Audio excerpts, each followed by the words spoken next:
Depuis le début de la pandémie, on a vu des frontières s'élever entre les provinces. Et lorsqu'on réussit à passer, dans bien des cas, il faut s'isoler. Et c'est pas clair partout. Les règlements ne sont pas les mêmes pour tous, dans toutes les provinces et non plus selon à qui on parle. Au Nouveau-Brunswick, par exemple, il y a un aidant naturel qui déplore le manque de clarté autour de la question de l'isolement. Et Will Dinette, cet homme, c'est l'avocat bien connu ici, Michel Doucette. Dimanche, il doit accompagner sa femme à Halifax pour des soins médicaux. C'est ça, parce que sa femme qui combat un cancer doit se rendre à Halifax pour une collecte de cellules souches. Et juste avant le départ, ils ont voulu en avoir le cœur net, savoir s'il serait exempté de cet isolement obligatoire. Parce que sur le site de la province, on indique qu'un patient qui doit se rendre à l'extérieur du Nouveau-Brunswick, puisque les soins de santé ne sont pas forcément offerts dans la province, n'est pas tenu, donc est exempté de cette règle d'isolement.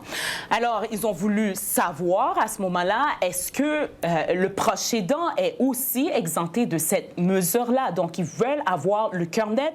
Ils ont communiqué avec la ligne COVID de la province. S'en est suivi une variété de réponses. On les a d'abord indiqué que les deux n'auront pas besoin de s'isoler. Ensuite, on a dit que les deux devront s'isoler, ce qui ne faisait pas de sens puisque la patiente doit continuer à recevoir des traitements au retour au Nouveau-Brunswick.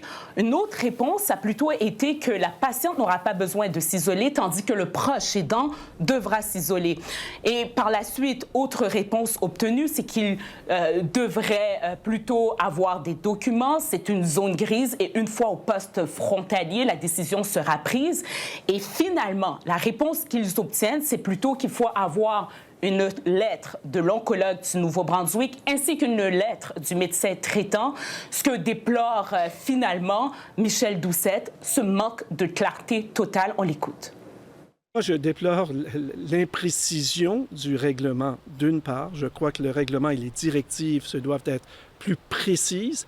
Deuxièmement, le manque d'informations qui est donné aux personnes qui répondent au téléphone. Ces gens-là ne semblent pas en savoir beaucoup plus que nous par rapport au règlement.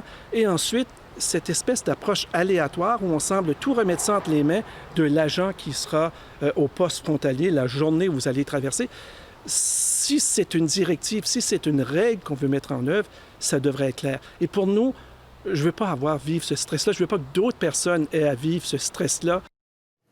Et la province, Will Dinette, répond quoi exactement? C'est ça, parce qu'on a voulu savoir quelles sont les indications de la province. Je vous invite à regarder avec moi ce tableau.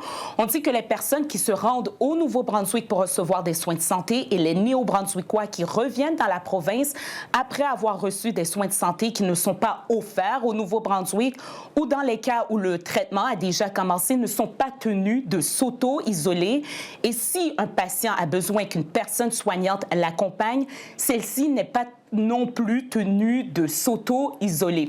Alors, la province qui indique qu'il faut bien sûr continuer à suivre les mesures de santé publique en se rendant au rendez-vous, puis à la maison sans faire d'arrêt inutile.